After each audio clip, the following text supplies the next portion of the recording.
Bonjour à tous, nous sommes dans le 4e jour de cette neuvaine préparatoire à la fête de la Pentecôte. Aujourd'hui, on va parler du charisme de la parole de connaissance.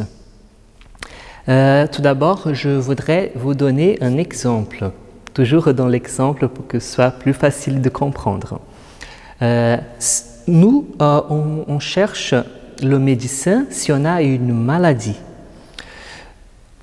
On va chez le médecin, il y a un processus là. On va raconter les symptômes, qu'est-ce qu'on sent, qu'est-ce qui se passe. Après, le médecin, il va nous examiner et après, il va donner un diagnostic. Et voilà le mot-clé pour la parole de connaissance. C'est le diagnostic spirituel. Dans notre vie, on peut avoir des maladies physiques, psychiques, émotionnelles et spirituelles. Et comment on va guérir ça? Des fois, on a des choses qui nous arrivent et on ne sait pas comment guérir, comment changer cette situation. Mais l'Esprit Saint nous aide car le Seigneur, il veut nous guérir. Donc, dans une assemblée de prières, ou même quand on prie pour quelqu'un qui est malade ou qui est dans une situation difficile, qui passe par un moment difficile ou compliqué, voilà, on prie et on demande à l'Esprit Saint qui manifeste ce don de parole de connaissance.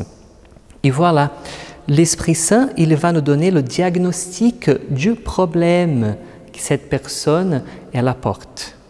Des fois une maladie, des fois plusieurs choses peuvent nous arriver, mais le charisme, il vient à la rencontre de chacun de nous pour nous aider à sortir de ce problème-là, de cette situation-là. Donc, quand on prie pour quelqu'un, la parole de connaissance nous donne la racine du problème.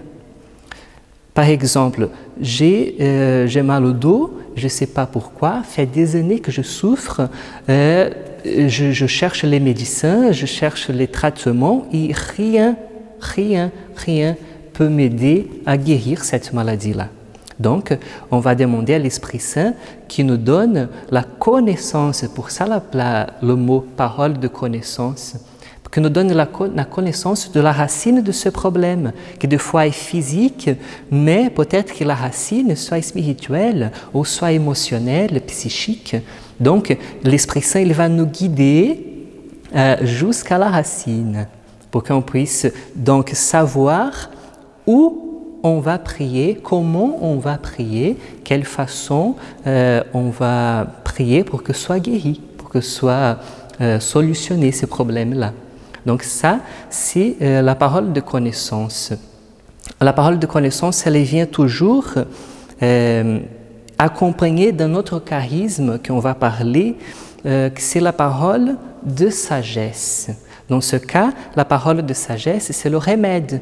Si la parole de connaissance nous donne le diagnostic, la racine de notre maladie, de notre problème, la parole de sagesse, elle vient nous donner le remède. Comment on va agir, comment on va prier. Je vous souhaite une bonne continuation dans la prière, dans cette neuvaine préparatoire, et que l'Esprit Saint il puisse être cette lumière qui nous éclaire chaque jour de nos vies. Merci.